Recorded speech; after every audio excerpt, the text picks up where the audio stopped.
Au cœur de l'été, dans les Pyrénées, se passe chaque année une transhumance où presque 1000 têtes de bétail s'élancent d'Espagne pour rejoindre la France, en passant par un col de plus de 2270 mètres d'altitude.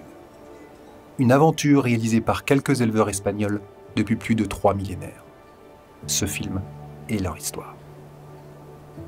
S'ils font autant de marches pour amener des bêtes aussi loin, c'est que la montagne chez eux, il faut savoir qu'à partir de fin juillet, les montagnes sèchent, ils ont un manque d'eau flagrant, l'herbe est cramée, donc ils viennent en France, et là ils découvrent une montagne verte, de l'herbe tendre, et pour les troupeaux c'est magnifique ici.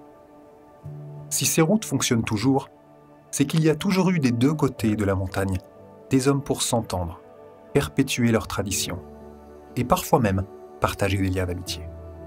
Depuis l'âge de 15 ans, mon père m'a mené déjà en Espagne, donc j'ai connu les gens de mon âge. Je les ai côtoyés depuis l'âge de 15 ans.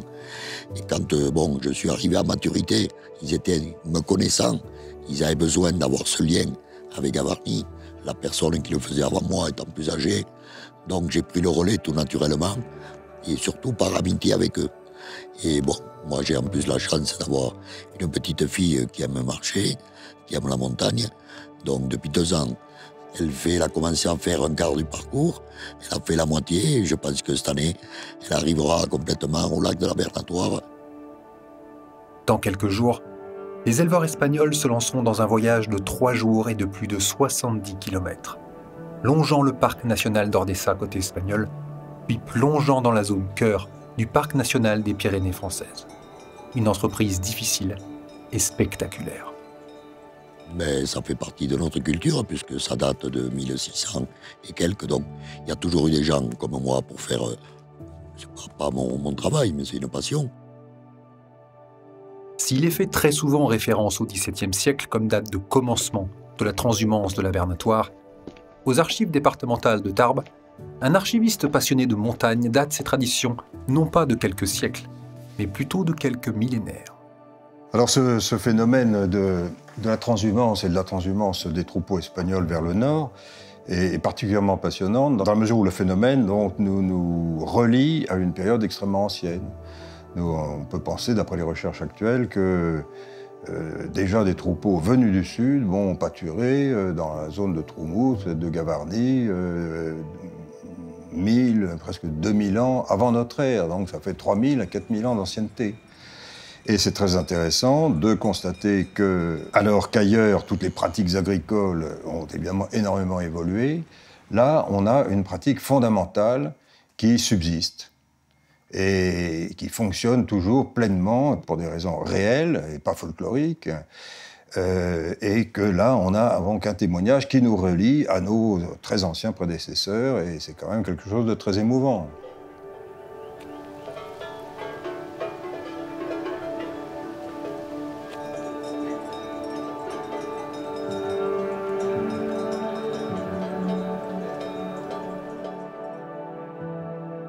Alors nous nous trouvons là devant un document qu'on a la chance d'avoir conservé, qui est très ancien, il date de 1319.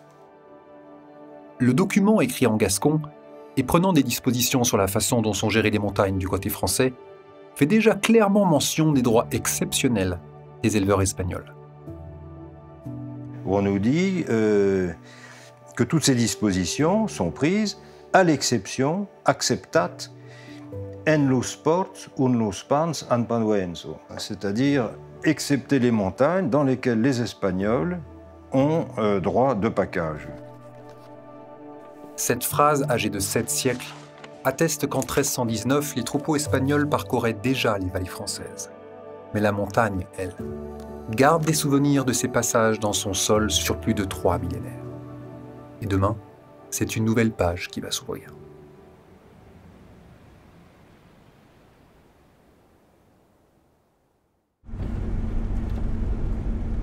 Il est 6 heures.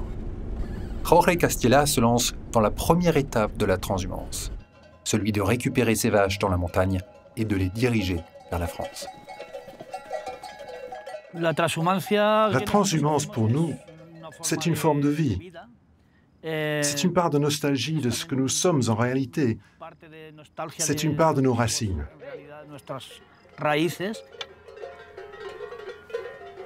La première fois que je suis allé en France avec les vaches, j'avais 8 ans. Et je me rappelle parfaitement de quand montaient les vaches. Je me souviens très bien aussi que je voyais monter le brouillard et que ça m'avait fait une peur terrible, car j'avais vraiment peur de me perdre.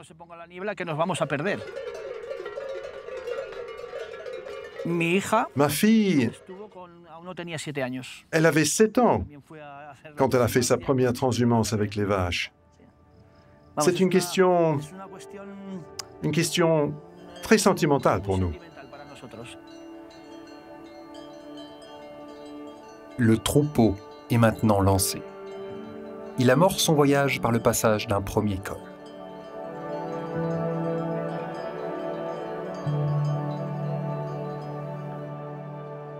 Plus loin dans la vallée, un autre éleveur, Enrique Ramon, descend lui aussi de la montagne après être allé chercher ses bêtes.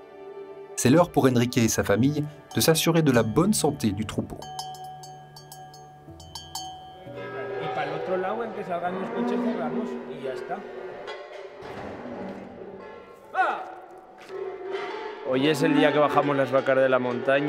Aujourd'hui, c'est un jour difficile, de stress pour nous. Et surtout pour les vaches, parce qu'elles étaient tranquilles dans la montagne et aujourd'hui, on les a ramenées à la maison. On regarde la reproduction pour savoir si elles sont pleines ou pas, et ça, c'est un stress important pour elles. Mais bon, demain, elles se reposeront à Arsandajuelo.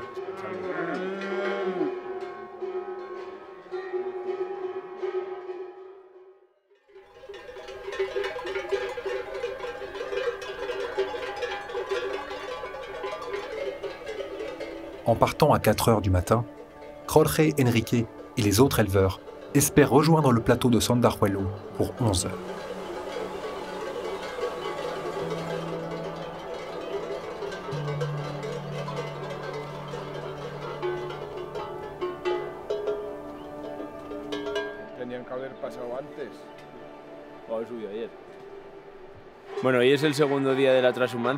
C'est le second jour de la transhumance. La montée à Sandajuelo, le chemin est compliqué, avec beaucoup de pierres, et les vaches souffrent des pattes et de la fatigue qui s'est accumulée durant tous les kilomètres qu'elles ont marché cette nuit.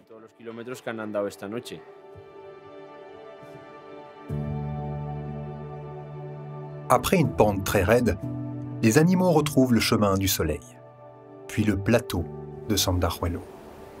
C'est ici qu'ils vont se reposer avant la traversée de demain vers la France.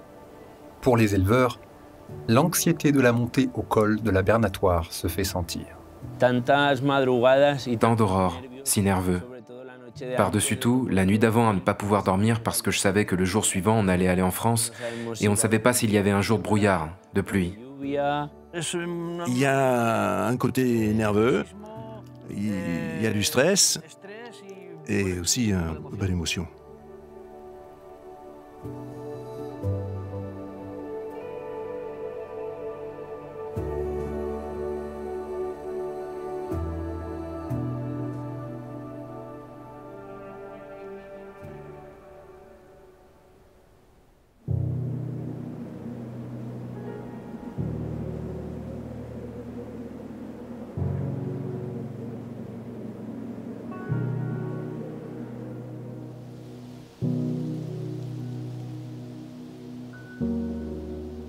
Le vent est fort, mais le soleil se lève.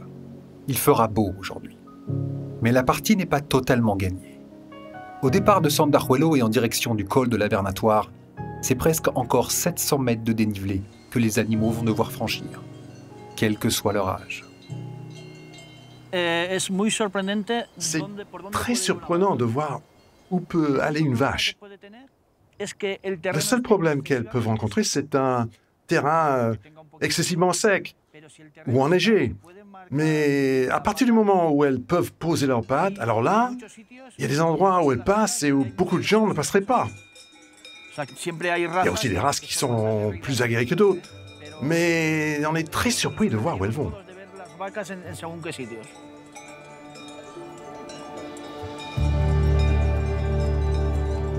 Après presque 4 heures d'effort, le troupeau touche à son but. Le col de la Bernatoire, le passage vers la France. Quand on arrive là au col de la Bernatoire, c'est réconfortant de se dire qu'il y a des personnes qui nous attendent. Ça me semble quelque chose de très bien.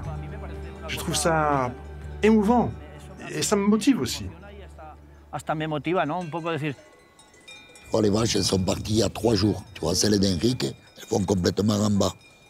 Tu vois, un peu plus haut que là où on a les voitures. À la cabane? Ouais, au-dessus de la cabane. Et là, après, elles restent là pendant tout l'été.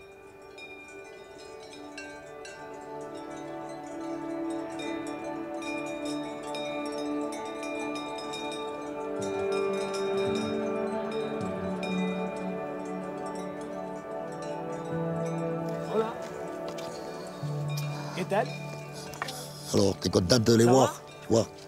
Je les ai pas vus depuis l'année dernière.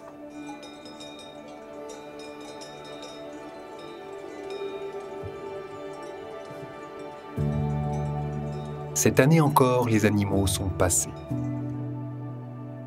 Ils sont exténués par cette aventure. Pour les éleveurs, la pression tombe. Et l'heure est aux retrouvailles lors d'un déjeuner organisé par la commission syndicale de la vallée.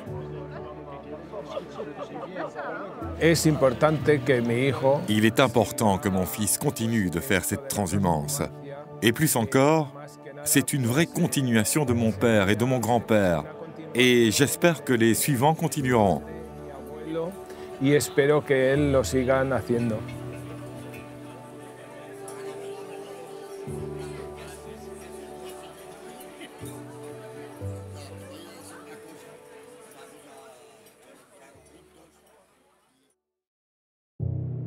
Deux mois se sont écoulés depuis le passage en France. Pendant l'été, Roland et les éleveurs sont revenus régulièrement surveiller, soigner et nourrir le troupeau. Mais aujourd'hui, il est temps d'entreprendre le retour en Espagne.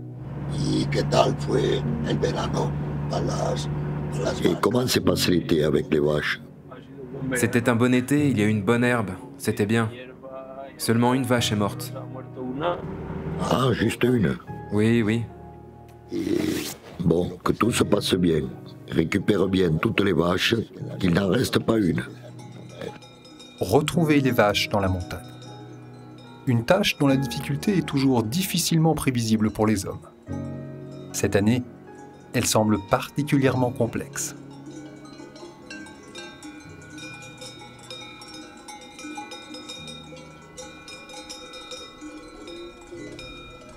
Il en manque 49. Papa, Diego arrive ici depuis le Rincón. Il est ici à la cabane. Petit à petit, le troupeau se forme. Et alors que le soleil arrive, le compte semble bon et le départ imminent.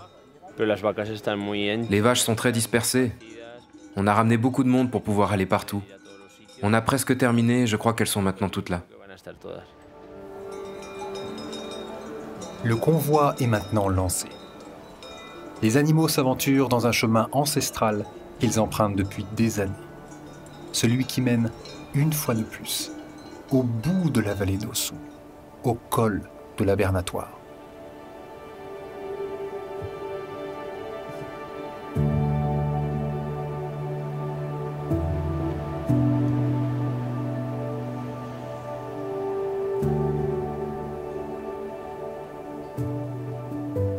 Les hommes et les bêtes y arrivent enfin, sur la frontière entre la France et l'Espagne, marquant la fin de l'été et de la transhumance.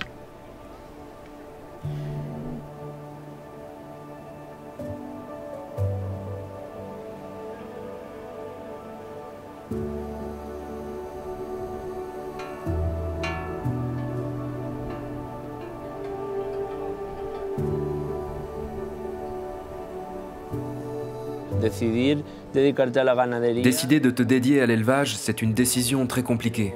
Mais le plus important pour moi, ce n'est pas la profession auquel tu te dédies, mais le lieu dans lequel tu le fais. Nous n'avons pas de champs, nous n'avons pas de terre à cultiver. La meilleure chose que nous avons, ce sont nos montagnes.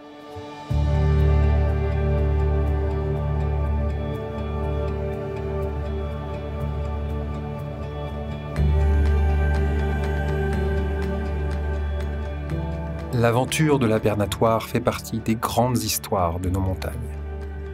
Elle nous démontre le caractère indispensable de la collaboration pour la vie à cette altitude. Perpétuée de génération en génération, cette transhumance a façonné la culture des deux côtés de la frontière et montre comment une montagne peut rassembler les hommes.